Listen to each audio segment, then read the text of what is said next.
அஸ்ஸலாமு அலைக்கும் வரஹ்மத்துல்லாஹி. கண்ணியத்திற்குரிய எல்லாம் வல்ல அல்லாஹு ஜல்ல ஷானஹு தஆலாவின் நல்லடியார்களே, மறுமையிலே நாம் வெற்றி பெறுவதற்கு நபிகள் நாயகம் ஸல்லல்லாஹு அலைஹி வஸல்லம் அவர்கள் வகுத்து தந்த பல விஷயங்களை நாம் அறியாமலேயே கோட்டை விட்டு கொண்டிருக்கிறோம்.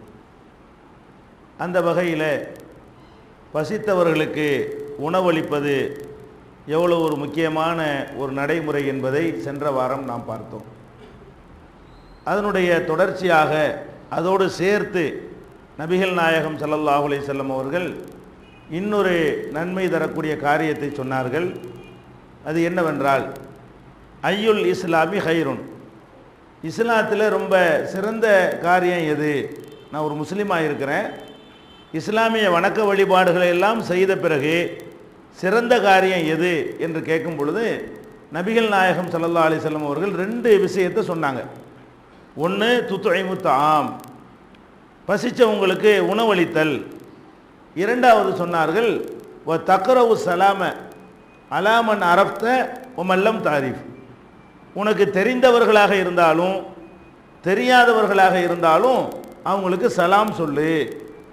இன்னொரு அறிவிப்பில் வந்து ஒரு தப்சு சலாம், சலாமை வந்து பரப்பு, தெரிந்தவருக்கும் நீ சலாம் சொல்லு, தெரியாதவர்களுக்கும் சலாம் சொல்லி பரப்பு என்று நபிகள் நாயகம் ஸல்லல்லாஹு அலைஹி வஸல்லம் அவர்கள் இஸ்லாத்தில் இருந்து கொண்டு நம்ம செய்கிற காரியத்திலேயே சிறந்த காரியமாக, இரண்டாவது சிறந்த காரியமாக இந்த சலாமை பரப்புவதை சொன்னார்கள். இதை நம்ம பரப்ப தான் செய்கிறோம். ஒருவர் சந்திக்கும் பொழுது நம்ம சலாம் சொல்கிறோம். ஆனால் சலாம் சொல்றதுங்கிறது வேற, பரப்புறதுங்கிறது வேற.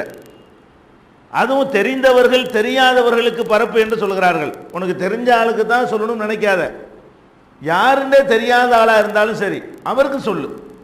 அப்போ தெரியாதவருக்கு நீ பரப்பு என்பதுக்குள்ள என்ன அடங்கி இருக்குது என்று சொன்னால், அவர் முஸ்லீமாக இருக்க வேண்டும், இஸ்லாத்தை ஏற்றுக்கொண்டவராக இருக்க வேண்டும் என்கிற ஷரத்தெல்லாம் கிடையாது. எல்லாருக்கும் சொல்லணும். தெரியாதவர்கள் அதெல்லாம் இருப்பாங்க. ஒரு ஆளை பற்றி தெரியாதுன்னா ஒரு முஸ்லீமா இல்லையான்னு தெரியாது, வேண்டியவரா வேண்டாதவர்னு தெரியாது, நல்ல மனுஷனா கெட்ட மனுஷனா எல்லாம் தெரியாது. எல்லா விதமான அறியாமையும் அது குறிக்கும். ஒரு ஆளை பற்றி உனக்கு தெரிஞ்சாலும் நீ சலாம் சொல்லணும். அவரை பற்றி எதுவுமே உனக்கு தெரியாது, அவருக்கு சலாம் சொல்லு என்று நபிகள் நாயகம் ஸல்லல்லாஹு அலைஹி வஸல்லம் அவர்கள் இதை வந்து பரப்ப சொன்னாங்க. ஆனால் மார்க்கத்தை அறியாத காரணத்தினால, இஸ்லாத்தினுடைய சரியான எண்ண ஓட்டங்களையும் இது குறித்த தெளிவான சட்டங்களையும் அறியாத காரணத்தினால நம்ம இதை சொல்றது இல்லை. முஸ்லீம்களாக இருக்கக்கூடிய நாம் முஸ்லீம் அல்லாத மக்களுக்கு வந்து இதை சொல்றது இல்லை. இன்னும் நீங்கள் நம்ம இந்தியாவில் வாழ்கிற முஸ்லீம் அல்லாத மக்களை எடுத்துக்கொண்டால் எங்கே எங்கே நல்லது கிடைக்குது அதையெல்லாம் ஏற்றுக்கிறவங்களா இருக்கிறாங்க. உலகத்தில் இப்படி ஒரு சமுதாயத்தை பார்க்கவே முடியாது.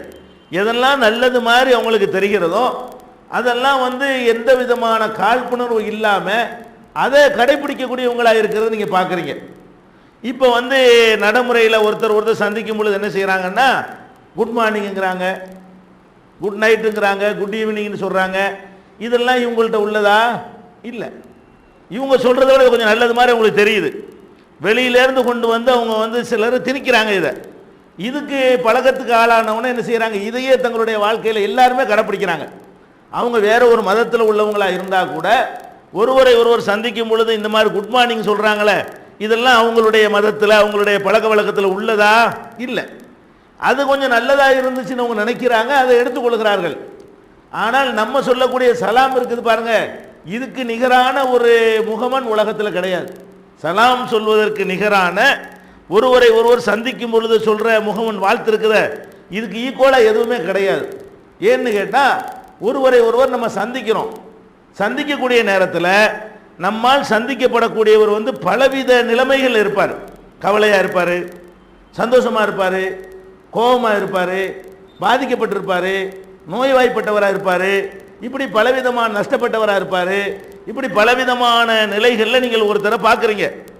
பார்த்துட்டு வந்து அவர் நல்ல நிலையில் இருந்தார்னு வைங்க, அந்த நேரத்தில் நீங்கள் குட் மார்னிங்டா வேண்டாம், அது பொருந்திடும். ரொம்ப சந்தோஷமாக இருக்காருன்னு வைங்க, நல்ல காலை பொழுது, அது அந்த இடத்துக்கு பொருந்தும். அவன் அப்போ தான் முதலாளிகிட்ட திட்டு வாங்கிட்டு வந்து வெளியே நிற்கிறான். நல்ல காலை பொழுதுன்னா அது நல்ல காலையாது, அவனுக்கு கெட்ட காலை பொழுதாக இருக்கிறது. அவன்கிட்ட போயிட்டு குட் மார்னிங்னு சொல்ல இயலுமா? அப்பதான் புள்ள மௌத்தா இருக்குது, குட் மார்னிங். அட நானே பிள்ளைய பறி கொடுத்துட்டு இருக்கேன், எனக்கு என்னடா குட் மார்னிங்கிற, எனக்கு என்ன நல்ல காலை பொழுதாக இருக்குதுன்னு சொல்லி அது எல்லா நேரத்திலையும் பயன்படுத்த இயலாது. அப்போ நல்லதா இருக்கிறானான்னு விசாரிச்சு பார்த்து எப்படி இருக்கிறீங்க, சந்தோஷமா இருக்கிறீங்களா, அவனுக்கு கவலையெல்லாம் இல்லையா, குட் மார்னிங் சொல்லணும். அப்பதான் அது பொருந்துமே தவிர எல்லா நேரத்திலையும் சொன்னோம்னா அதுக்கு அர்த்தம் இல்லாமல் போகும். எல்லா நேரத்திலையும் தான் சொல்றாங்க, அது மீனிங் இல்லாம ஒரு சடங்கா சொல்றாங்களே தவிர அதுக்குள்ள உள்ள நுழைஞ்சு போய் சொல்ல பார்த்தீங்கன்னு சொன்னா எல்லா நேரத்திலையும் சொல்ல இயலுமா, சொல்ல இயலாது. வணக்கம், வந்தனோ, நமஸ்தே, நமஸ்காருங்கிறாங்க, எல்லாம் ஒரே அர்த்தம் தான். அதாவது ஒருத்தன் வந்து இன்னொருத்தனை கும்பிடுறேன்னு அர்த்தம். இது எல்லா இடத்துக்கும் பொருந்துமா? ஒரு தலைவன் தொண்டனை பார்த்து வணக்கம்னா பொய் தானே சொல்றான், வணக்கமான இவனை, இவன் அவனை வணக்கம்னு சொன்னாலாச்சு அந்த சொல்லுக்கு அர்த்தம் இருக்குது. வணங்குறான், காலில் கூட விழுகுறான், அவன் இவனுக்கு வணக்கம் போடுறான், அது என்னது? பொய், ஏமாத்துறது. அப்போ யார் அவனை வணக்கம்னா சம்மந்தம், நான் வணக்கம் நீ வணக்கம்னு என்ன பார்த்தேன், எப்படி ரெண்டு பேரும் வணங்குவீங்க? அப்போ இது பொய்யா சொல்றாங்க. இதெல்லாம் நம்ம பார்க்குற நேரத்தில் இதையெல்லாம் சொல்லிக்க இருக்கிற அந்த மக்கள்கிட்ட போய் இஸ்லாம் சொல்லக்கூடிய முகமன் இருக்க அதை சொல்லி பாருங்க, எல்லா இடத்துலையும் பொருந்தும். எலவுடா ஒரு வீட்டில் மூத்தாயிட்டாங்களா, உங்கள் மீது சாந்தி உண்டாகட்டும். அவனுக்கு சாந்தி வேணும், அவனுக்கு தான் ரொம்ப வேணும். யார் ரொம்ப கவலையாக இருக்கிறானோ அவனுக்கு தான் என்ன இருக்கு, சாந்தி, ரொம்ப நிம்மதி. சாந்தினா நிம்மதி, அமைதி. அப்போ அமைதி நிம்மதி எல்லாம் உங்களுக்கு தேவைங்கிறது யாருக்கு? சந்தோஷமா இருக்கிறான் அவன்கிட்டையும் போய் சாந்தியா இருங்க, சந்தோஷத்தினால தடம்புரண்டக்கூடாது. அவனுக்கு அஸ்ஸலாமு அலைக்கும்னு சொல்லலாம், நஷ்டப்பட்டவனுக்கு சொல்லலாம், லாபம் அடைஞ்சவனுக்கு சொல்லலாம், அது வரை வெளிநாட்டுக்கு போகிறவனுக்கு சொல்லலாம், போயிட்டு வர்றவனுக்கு சொல்லலாம். எல்லாத்துக்கும் கீழே விழுந்துட்டானா அஸ்ஸலாமு அலைக்கும், உங்களுக்கு போய் சாந்தி உண்டாகட்டும், அந்த வழி இல்லாமல் போகட்டும், குணமாகட்டுங்கிற அர்த்தம் அதில் வந்துடுது. அப்போ அஸ்ஸலாமு அலைக்கும் என்பதை வந்து யாருக்கும் சொல்லலாம், எல்லா நேரத்திலையும் சொல்லலாம், மாற்ற வேண்டிய தேவையில்லை. காலையில் ஒரு சலாமு, மத்தியானத்துக்கு ஒரு சலாமு, படுக்க போகும்போது ஒரு சலாமுன்னு இருக்குதா, சலாமை மாற்ற வேண்டியதில்லை. இவன் நைட்டு மார்னிங்னு மாற்றிக்கிற வார்த்தையை அப்படியெல்லாம் மாற்றுறதுக்கும் தேவையில்லை. எல்லா நேரங்கள்லையும் சொல்லலாம், எல்லா சமயங்கள்லையும் சொல்லலாம், எல்லா சந்தர்ப்பங்கள்லையும் சொல்லலாம். இப்படியான ஒரு அழகான ஒரு முகமான இஸ்லாம் தந்து இதை எல்லாரும் சொல்ல வைங்கன்னு சொல்லுது. நம்ம என்ன விளங்கிட்டோம், சலாம் என்றாலே நமக்கு மட்டும்தான் அதை வச்சுக்கிறேன்னு. நீங்க சொல்லி பார்த்தா அவங்களும் சொல்ல ஆரம்பிச்சிருவாங்க. அவங்க இப்போ என்ன நினைக்கிறோம், ஆளாயிரம்னு கேட்டால் நம்மளோட முஸ்லீமுக்கு மத்தியில் சலாம் சொல்லிடுறீங்க, சரி.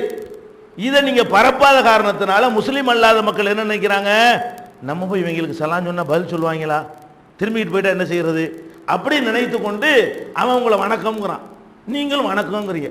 நீங்கள் சலாமை பரப்பாதுக்கு கொடுக்குற விலை என்ன, நீங்கள் வணக்கம் சொல்கிறீங்க. எல்லா இடத்துலையும் உங்களால் சலாம் சொல்ல இயலுதா? ஏன் அவனை சலாம் சொல்லக்கூடிய நாக்கி நீங்கள் பதில் சொல்லலாம் சொல்லலாம்ல? இப்போ நம்ம அவனுக்கு கொடுக்க மாட்டேன் எனக்கு மட்டும் வச்சுக்கிறேன்னு சொல்லி இப்போ என்ன பண்ணுறீங்க, நீங்கள் சிறுக்கு வைக்கிறீங்க, நீங்கள் அல்லாவுக்கு இணை கற்பிக்கிற வேலையை நீங்கள் செய்கிறீங்க. எத்தனை அதிகாரிகள்கிட்ட பேசும்போது வணக்கம் போடுறீங்க, அவர் வணக்கம்னா நீங்கள் வணக்கங்கிறீங்களே. ஏன் இந்த நிலைக்கு நீங்கள் தள்ளப்பட்டீங்க? சலாமை பரப்பி இருந்தோம்னு சொன்னால் நம்மளை காப்பாற்றிருப்போமே. அப்போ சலாம் ஒரு முஸ்லீம் அல்லாதவருக்கு கூட சலாம் வேணும், சாந்தி வேணும், அது ஒரு துவா, அதுக்காக இஸ்லாத்து கூட வந்துடலாம். உங்களுக்கு சாந்தி உண்டாகட்டும், பெரிய சாந்தி எது, அவன் இஸ்லாத்தை ஏற்றுக்கிறது, அந்த துவா கூட அதில் அடங்கி இருக்கிறது. ஒரு முஸ்லீம் அல்லாத ஒருத்தரை பார்த்து உங்கள் மீது சாந்தி உண்டாகட்டும், சாந்தி எதன் மூலம் கிடைக்கும், இஸ்லாத்தின் மூலம் கிடைக்கும். அவன் இஸ்லாத்துக்கு வருவதற்காக துவா செய்வது தப்பா, அது மார்க்கத்தில் தடுக்கப்பட்டதா? நம்ம தடுக்கப்பட்டதுங்கிற மாதிரி நமக்கு பாட சொல்லி தந்துட்டாங்க, நீ உனக்குள்ள வச்சுக்க. எத்தனை நல்ல விஷயங்கள், எத்தனை நல்ல விஷயங்கள் அனைவரும் கடைபிடிக்கிறதுக்கு ஏற்றதாக இந்த மார்க்கத்தில் இருக்கிறது. அதை எல்லாருக்கும் உள்ளதா நீங்க ஆக்குனீங்கன்னு சொன்னா ஒவ்வொன்றில் ஈர்க்கப்பட்ட ஒருத்தன் வருவான், முழுசா ஆராய்ச்சி பண்ணிட்டு வரவன் ரொம்ப கம்மிங்க. ஒரு மார்க்கத்தை நோக்கி வர்றான்னு சொன்னா அவனை ஏதாச்சும் ஒன்று ஈர்க்கும், ஒரே ஒரு விஷயம் அவனுக்கு பிடிக்கும், அதுக்காக நெருங்குவான். உள்ள நுழைஞ்சு பார்த்தா எல்லாம் பிடிக்க ஆரம்பிச்சிடும். அப்போ ஒன்னே ஒன்று பிடிக்கிற விஷயத்துக்கு வரக்கூடியவன் இருக்கிறானே, அவனை இந்த சலாம் கொண்டாந்து அவனை இங்கே சேர்த்துருமே, அவன் இஸ்லாத்தை பற்றி ஆய்வு பண்ண ஆரம்பிச்சிருவானே, நெருங்கிடுவானே. இவங்க நமக்கு தரவே மாட்டாங்கன்னு நம்மளை ஒரு அந்நியப்படுத்தி முஸ்லீம்களையும் முஸ்லீம் அல்லாத மக்களையும் தூரத்தில் நிப்பாட்டினது எது? இந்த சலாம் என்பதை வந்து நம்ம நமக்குரியதாக ஆக்கி கொண்டது. இதை பற்றி மார்க்கம் என்ன சொல்லுது? குர்ஆனை எடுத்து பாருங்க, நபிகள் நாயகம் ஸல்லல்லாஹு அலைஹி வஸல்லமுடைய ஹதீஸ்களை எடுத்து பாருங்க. முதல்ல குர்ஆனை எடுத்துக்கொண்டீர்களே ஆனால் நமக்கு வந்து நபிமார்கள் எல்லாரும் முன்மாதிரியாக இருந்தாலும் அதிகமாக நமக்கு அல்லாஹ் முன்மாதிரியாக சொல்வது இப்ராஹிம் நபியை தான். இப்ராஹிம் நபியுடைய வரலாறை சொல்லும் பொழுது என்ன செய்யறான், அவர் வழியை நீ பின்பற்றுங்கிறான். நபிகள் நாயகம் ஸல்லல்லாஹு அலைஹி வஸல்லம் அவங்களுக்கே சொல்றா, இத்தபிய மில்லத்தை இப்ராஹிம் ஹனீஃபா, இப்ராஹிம் மார்க்கத்தை நீ பின்பற்று அப்படின்னு அல்லாஹ் ரப்புல் ஆலமீன் நபிகள் நாயகம் ஸல்லல்லாஹு அலைஹி வஸல்லம் அவங்களுக்கு உத்தரவு போடுறான். அந்த இப்ராஹிம் அலைஹிஸ்ஸலாம் அவருடைய வாழ்க்கையில் உங்களுக்கு முன்மாதிரி இருக்குன்னு வேற சொல்றான் அல்லாஹ். கது காணத்திலக்கும் உஸ்வத்துன் ஹசனா. இப்போ நபிகள் நாயகத்திட முன்மாதிரி இருக்குன்ற ஒரு வசனத்தை நம்ம தெரிஞ்சு வச்சிருக்கிறோம். இதே விஷயத்தை இப்ராஹிம்கிட்ட இருக்குன்னு அல்லாஹ் குர்ஆன்ல சொல்றான், நம்ம தெரிஞ்சு வைக்கல. நபிகள் நாயகம் ஸல்லல்லாஹு அலைஹி வஸல்லம் அவங்கள்ட்ட முன்மாதிரி இருக்குன்னு சொல்ற மாதிரி கது காணத்திலக்கும் உஸ்வத்துன் ஹசனத்துன் ஃபி இப்ராஹிம், இப்ராஹிம் இடத்திலே உங்களுக்கு அழகான முன்மாதிரி இருக்கிறது என்று அல்லாஹ் சொல்லி காட்டுகிறான். அந்த இப்ராஹிம் நபி அவர்கள் அவருடைய தகப்பனார் இருக்கார்ல, அவர் இஸ்லாத்தை ஏற்றுக்கொள்ளவே இல்லை. அவர் தகப்பனாரை பார்த்து என்ன சொல்றாருன்னு கேட்டா சலாமுன் அலைக்க. தகப்பனார்கிட்ட போய் பேசுறாரு. பேசும்போது என்ன சொல்லிட்டு பேசுறாரு? அவர் முஸ்லிமா இல்லை. அவர்கிட்ட பேசுகிறார், சலாமுன் அலைக்க, உங்கள் மீது சலாம் உண்டாகட்டுமாக, அஸ்தக்பிரு லக ரப்பி, உங்களுக்காக வேண்டி நான் அல்லாஹ்விடத்தில் பாவ மன்னிப்பு தேடுவேன் அப்படின்னு இப்ராஹிம் நபி சொல்லிடுறாங்க. இது அல்லாஹ் ஒரு இடத்துல சுட்டி காட்டும் பொழுது என்ன சொல்றான்னு கேட்டா கது காணத்திலக்கும் உசுவத்துன் ஹசனத்துன் ஃபி இப்ராஹிம உள்ளதீனமாகும், இப்ராஹிம் இடத்திலையும் அவரோடு இருந்த மக்களிடத்திலையும் உங்களுக்கு முன்மாதிரி இருக்கிறது ஒரே ஒரு விஷயத்தை தவிர. இப்ராஹிம்கிட்ட முன்மாதிரி இருக்கிறது ஒரே ஒரு விஷயத்தை தவிர. ஒன்னே ஒன்று மட்டும் எடுத்துக்கிறாதீங்க, பாக்கி அவர் வாழ்க்கையில் என்ன நடந்ததுக்கு ரெக்கார்டு இருக்கிறதோ அதெல்லாம் உங்க மார்க்குங்கிறான். இப்ராஹிம் நபி செஞ்சாங்கன்னு இதெல்லாம் உனக்கு குர்ஆன்லேருந்து கிடைக்கிறதோ ஹதீஸ்லேருந்து கிடைக்கிறதோ நமக்கு தனியாக செய்யன்னு சொல்ல தேவையே இல்லை. அவர் செஞ்சதாக அல்லாஹ் எதையெல்லாம் உங்களுக்கு காட்டுகிறானோ அது எல்லாம் உங்களுக்கு உரியது. ஆனால் அவர் செஞ்ச ஒரே ஒரு வேலையை செஞ்சிடாதீங்கிறான் அல்லாஹ். அது என்ன? இல்லா கவுல இப்ராஹிம லி அபிஹி ல அஸ்தக்பிரன்ன லக, உனக்கு அல்லாஹ்ட்ட பாவ மன்னிப்பு தேடுவேன்னு சொன்னார. பாவ மன்னிப்பு யாருக்கு இல்லை? இணை கற்பிக்கிற ஆளுக்கு பாவ மன்னிப்பு கிடையாது. அவங்க இஸ்லாத்துக்கு வந்தால் தான் பாவ மன்னிப்பு. இணை கற்பித்த நிலையிலே இருப்பார்களே ஆனால் அவங்களுடைய ஹிதாயத்துக்கு நீங்கள் நேர்வழி பெறுவதற்கு துவா செய்யலாமே தவிர அவங்க இணை கற்பிக்கும் பொழுது அவங்கள பாவ மன்னிப்பு தேடுவேன்னு சொல்லிட முடியாது. ஆனால் இப்ராஹிம் நபி சொல்லிவிட்டாங்க. என்ன சொல்லிட்டாங்க? தகப்பனார்ட்ட பார்த்து சலாமுன் அலைக்க சலாமும் சொன்னாங்க, அஸ்தக்பிரன் லக, உனக்காக வேண்டி அல்லாஹ்ட்ட பாவ மன்னிப்பு தேடுவேன்னு சொன்னாங்க. பிறகு என்ன பண்ணிட்டாங்க? இப்ராஹிம் நபி வாபஸ் வாங்கிட்டாங்க. அல்லாஹ் கண்டிச்சுட்டான். அது எப்படி நீ பாவ மன்னிப்பு தேடுவேன்? நான் எதை மன்னிக்க மாட்டேன் டிக்ளேர் பண்றேன்னு அதை மன்னிக்க சொல்லி கேட்கலாமா?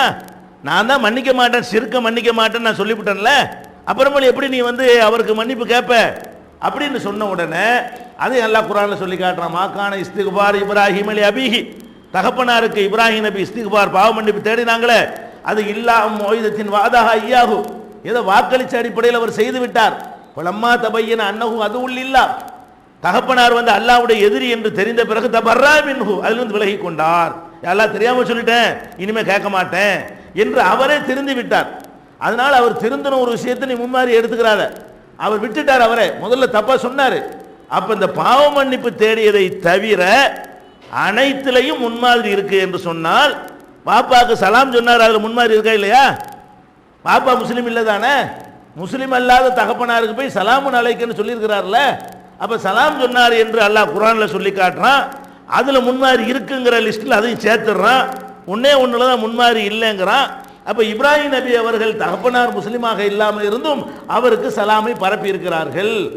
அப்ப சலாம் யாருக்கு மட்டும் உள்ளது இல்லை, முஸ்லீம்கள் தங்களுக்குள்ளே மட்டும் சொல்லிக் கொள்வது இல்லை.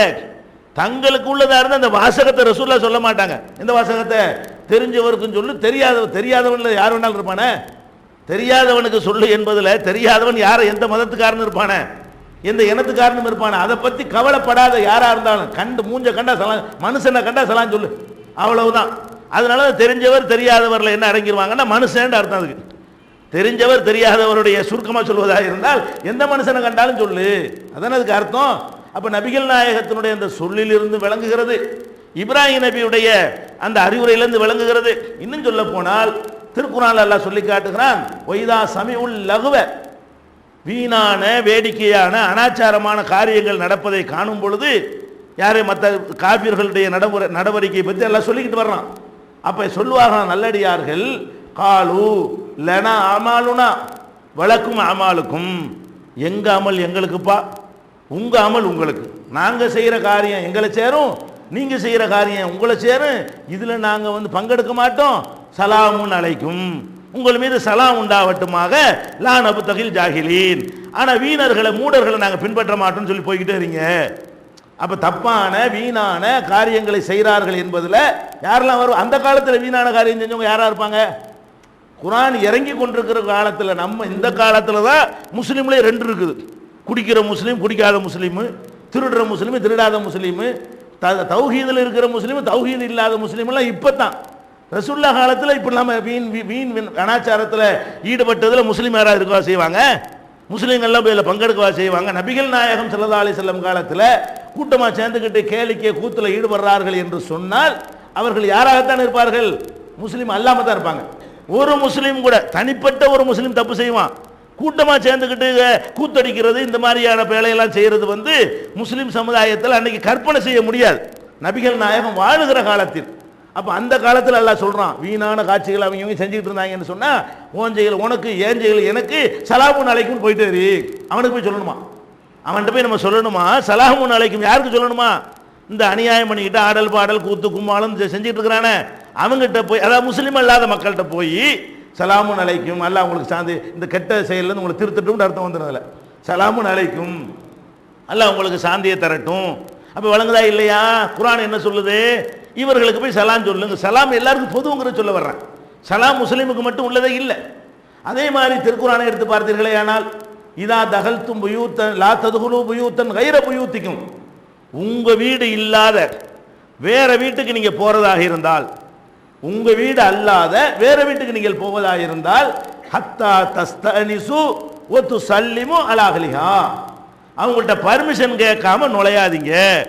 உங்க வீட்டுக்கு போறதுக்கு உங்கள்ட்ட பர்மிஷன் வேண்டியதில்லை, உங்க வீடு போய்க்கிறங்க. உங்க வீடு அல்லாத வேற வீட்டுக்கு நீங்கள் போவதாக இருந்தால் ரெண்டு காரியம் செஞ்சுட்டு தான் உள்ள போகணும். ஒன்று என்ன? ஹத்தா தஸ்தனிசு, ஒன்று அவங்கள்ட்ட பர்மிஷன் வாங்கணும். ரெண்டாவது ஒத்து சல்லிமு அலா அஹ்லிஹா, அங்க இருக்கக்கூடியவர்களுக்கு சலாம் சொல்லணும்.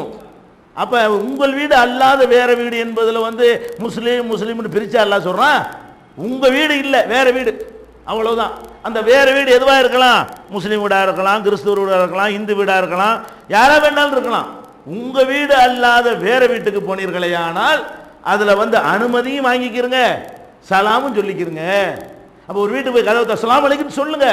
கொஞ்ச நாளைக்கு ஒரு மாதிரியா பார்ப்பாங்க, பழக்கத்துக்கு வந்துருப்போம். ஆனால் ஆரம்பத்தில் ஒரு மாதிரியா இருக்கு. ஏன்னா நீங்க நீண்ட நெடுங்காலம் அதை அவங்களுக்கு கொடுக்காம இருக்கும் பொழுது, ஒரு நாள் வேலைக்காரன் இருக்காங்க, வேலைக்காரனை இவன் கவனிக்கவே மாட்டான், ஒன்றும் செய்யவே மாட்டான். டா அங்கே தூரம் நில்றா அப்படி இப்படி சொல்லிக்கிட்டு இருந்த ஒருத்தன், தம்பி உட்காருங்க டீ குடிங்க என்ன செய்வான்? ஒரு மாதிரியா பார்ப்பான். நம்ம சரி கரெக்டு தான், கரெக்டாக இருந்தாலும் அவன் என்ன செய்வான்? நேற்று வரைக்கும் நம்மளை எப்படி இருந்தாலும் நடத்தினாரு, இப்போ உட்கார சொல்கிறார், டீ வாங்கி தர்றாரு, என்னமோ இருக்குமோ. இது எவ்வளோ நாளைக்கு இருக்கு? முதல் டீக்கு மட்டும்தான் அப்படி இருக்கும், ரெண்டாவது டீக்கு பாதி போயிடும், மூணாவது தடவை கொடுக்கும்போது சகஜமாக ஆகிக்கணும். அதனால இது ஸ்டார்டிங்கில் ஒரு மாதிரியாக இருக்குமேட்டு தயங்கிடக்கூடாது, இது கொண்டு போய் சேர்க்கணும். நம்ம சேர்த்துட்டு போனோன்னு வைங்க, விடுபட்ட ஒரு சுண்ணத்து இது. நீங்கள் சேர்த்துட்டு போனீங்கன்னா நமக்கு பிந்தி யாரெல்லாம் இதை ஃபாலோ பண்ணுறாங்களோ நன்மை தாறுமாறு அள்ளிக்கிட்டு வரப்போகுது நமக்கு. நம்ம மோத்தா போயிடுவோம். நம்ம இந்த கூச்சத்தை விலக்கி விட்றோம், இந்த தப்பான சிந்தனை நம்ம நீக்கிறோம். நம்ம நீக்கி பரவலாக்கி விட்டு போயிட்டீங்கன்னு சொன்னால் இந்த பரவலான ஒரு நடைமுறை கியாமத்து நாள் வரைக்கும் நீடிச்சுன்னு வைங்க, எங்கே போகிறது? நன்மை அள்ளிக்கிட்டு போயிடலாமா மறுமையில்? அப்போ செத்து போன சுண்ணத்துகளை ஹயாத்தாக்கும் பொழுது அதை செஞ்ச நன்மையும் கிடைக்கிறது, அதை பார்த்துட்டு மற்றவங்க ஃபாலோ பண்ணுறாங்களே அந்த நன்மையும் கிடைக்கிறது. அப்போ முஸ்லீம் அல்லாத நண்பர்கள் நம்மகிட்ட வருவாங்க, வேலைக்காரங்க இருப்பாங்க, மற்ற பெண்கள், வீட்டில் வேலைக்கு பெண்கள் வருவாங்க, எல்லாம் அஸ்ஸலாமு அலைக்கும் அஸ்ஸலாமு அலைக்கும் அஸ்ஸலாமு அலைக்கும்ங்கிறதே என்ன செய்ய நம்முடைய வழக்கத்தில் கொண்டு வந்து விட வேண்டும். அதே மாதிரி நபிகள் நாயகம் ஸல்லல்லாஹு அலைஹி வஸல்லம் அல்லாஹ்ட்ட முறையிடுறாங்க. என்ன முறையிடுறாங்க? யா ரப்பி இன்ன கௌமி லா யுமினூன், என்னுடைய இந்த கூட்டத்தார் ஈமான் கொள்ளாமல் இருக்கிறார்கள், இஸ்லாத்தை ஏத்துக்கிறாம இருக்காங்களா அல்லாஹ் அப்படின்றவன அல்லாஹ் சொல்றான், ஃபஸ்பஹ் அன்ஹும் வகுல் சலாம், அவர்களை அலட்சியப்படுத்தி சலாம் சொல்லியிருக்கிறான் அல்லாஹ். ஈமான் கொள்ளாம இருக்கிறாங்கன்னு ரசூலுல்லாஹ் முறையிடுறாங்க. முறையிடுறதுக்கு அல்லாஹ் கட்டளையிடுறான், ஃபஸ்பஹ் அன்ஹும், அவர்களை நீ அலட்சியப்படுத்து, வராட்டி வராட்டி போயிட்டு போறாங்க, அதே நேரத்தில் துவா செஞ்சிருவோம், குல் சலாம் சலாம் சொல்லிரு.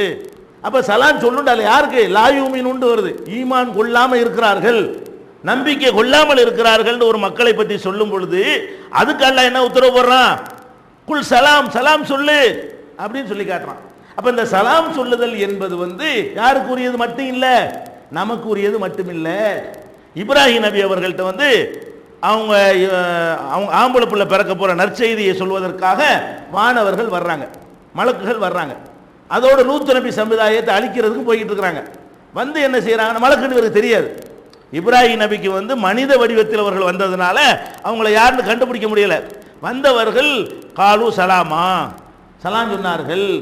இப்ராஹிமை கால சலாம், பதில் சலாம் சொல்லிட்டாரு.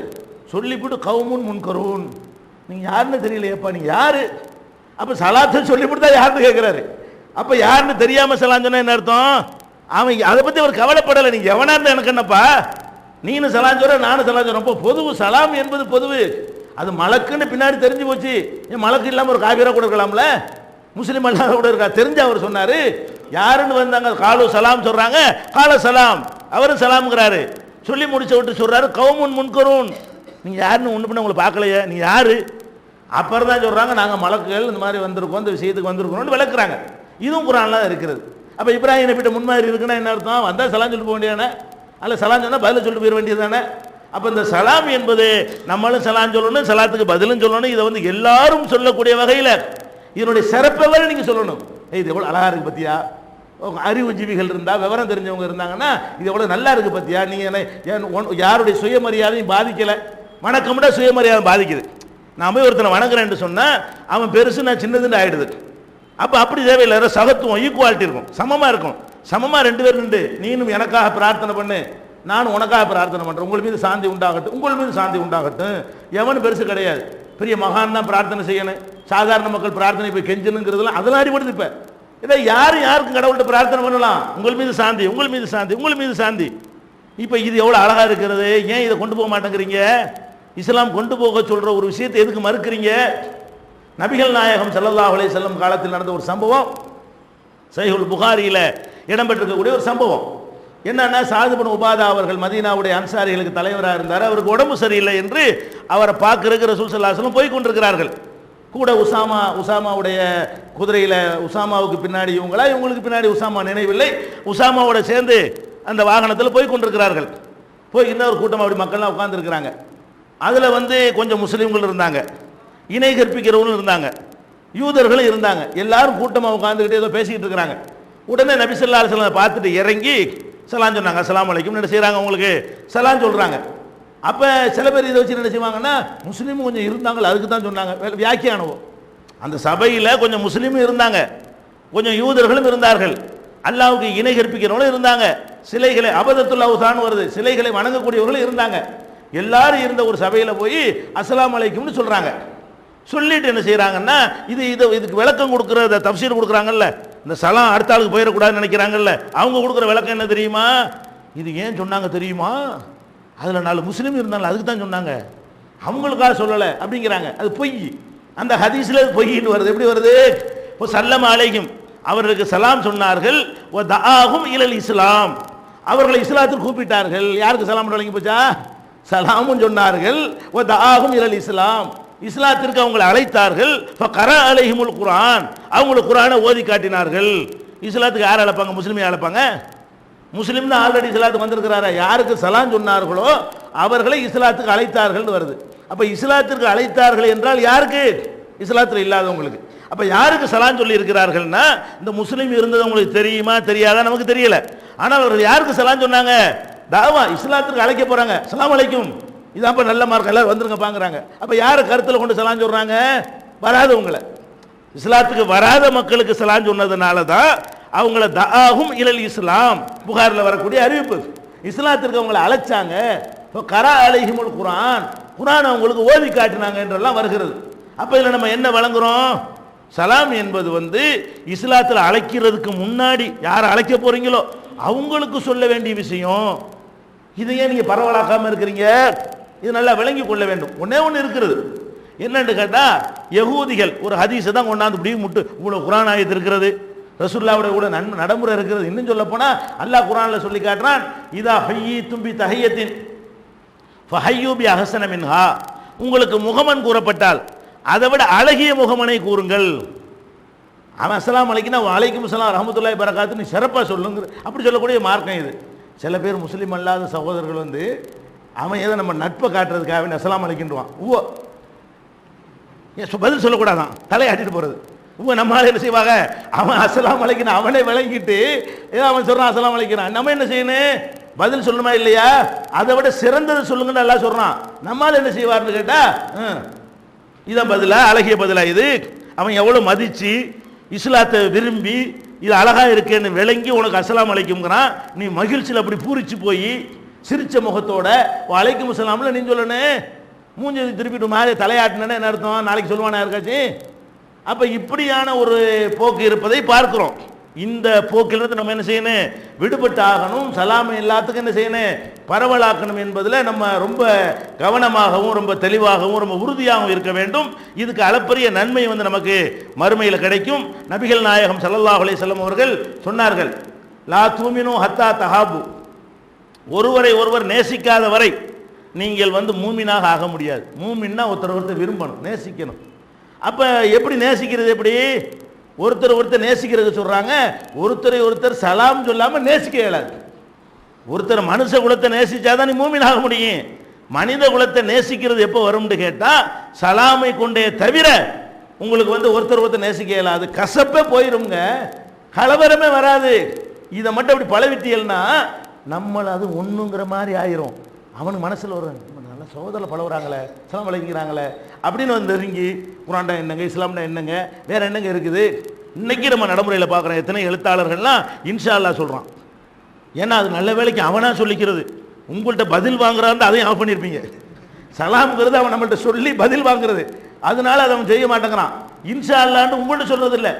அவன் என்ன செய்யறான்? ஆமாம், நம்ம எத்தனை காரியத்தை நினச்சி போன நடக்க மாட்டேங்குது. இன்ஷா அல்லாஹ் எவ்வளோ அழகா இருக்குது, திமுரு குறையுது, அல்லாஹ்னா தருவேன், அல்லாஹ்னா நடக்கும். இது ஒரு அழகான வார்த்தையா இருக்குங்க, எல்லாரும் கடைப்பிடிக்கலாமங்க. இப்படி சொல்லி பெரிய பெரிய எழுத்தாளர்கள், ஞானபீட விருது வாங்கின எழுத்தாளர்கள் எல்லாம் தங்களுடைய பேச்சுக்கள் எழுத்துக்களில் இன்ஷா அல்லாஹ் சொல்லி கொண்டிருக்கிற காட்சியை பார்க்குறோம். அப்போ நல்லது எங்கே கிடைத்தாலும் ஏற்றுக்கொள்வதற்கு ஒரு சமுதாயம் தயாராக இருக்கிறது. அதை நம்ம மௌத்தாய் கொண்டிருக்கிறோம். எனவே இந்த சலாமை முஸ்லிம் அல்லாத மக்களுக்கும் பரப்பணும், அவர்களையும் சொல்ல வைக்கணும். அதில் நம்ம நன்மை அடையணும். நமக்கு பின்னாடி இந்த நடைமுறையை, இப்ராஹிம் நபி காலத்தில் இருந்த நடைமுறையை, நபிகள் நாயகம் கடைபிடிச்ச நடைமுறை என்ன செய்யணும்? உயிர்படுத்தணும். யூதர்களை கண்டா நீங்க சலாம் சொல்லாதே, அலைக்கும்னு மட்டும் சொல்லுங்க. ஒரு ஹதீஸ் இருக்குது, இதை கொண்டா வச்சுட்டு ரசூலுல்லாஹ் தடுத்துட்டாங்க. பத்தியில் அலைக்கும்னு சொல்றாங்க. அது ஏன் சொன்னாங்கன்னு இன்னொரு ஹதீஸ்ல விளக்கம் வருது. யூதர்கள் அஸ்ஸலாமு அலைக்கும்னு சொல்லாம வேகமா சலாம் சொல்றோம்னு அந்த லாவனா விட்டுருவாங்க. அஸ்ஸலாமு அலைக்கும்ங்கிறதுக்கு பதிலா அஸ்ஸலாமு அலைக்கும்ன்றாங்க. அஸ்ஸலாம்னா சாந்தி, சாமுன்னா சாவு, மரணம், மௌத்துன்னு அர்த்தம். அஸ்ஸலாமு அலைக்கும் நீ சத்து போன்ற அர்த்தம். அப்ப இப்படி சொல்றாங்க, சலாம் கிண்டல் பண்றான் நம்மள. சலாம் சொல்றதுக்கு பதிலா அஸ்ஸலாமு அலைக்கும்னு சொல்லாம அஸ்ஸலாமு அலைக்கும்ங்கிறான். நீங்க அவ்வளவு அநாகரிகமா போக வேணாம், அலைக்கும் உனக்கும் சொல்லிட்டு போயிரு. உனக்கு சாவுண்டான்ல, உங்களுக்கு தான் அப்படின்னு சொல்லிட்டு போயிரு. அதுக்கு தான் அலைக்கும் சொல்ல சொன்னாங்க. காரணத்தை சொன்னாங்க. அவர்கள் இப்படி சொல்லுகிற காரணத்தினால் நீங்க அலைக்கும் சொல்லுங்க நாங்களே தவிர மற்றபடி சலாமுக்கு எந்த தடையும் கிடையாது. அனைவருக்கும் இந்த சலாமை பரவலாக்கணும். இதன் மூலம் மறுமையில் ஒரு பெரிய அளவுக்கு நன்மைகளை பெற்றுக்கொள்ளக்கூடிய நன்மக்களாக அல்லாஹ் நம் அனைவரையும் ஆக்கி விடுவானா. திருக்குரான் தமிழாக்கம் பி ஜெய்னுல் ஆபிதீன் வெளிவந்து விட்டது 8வது பதிப்பு.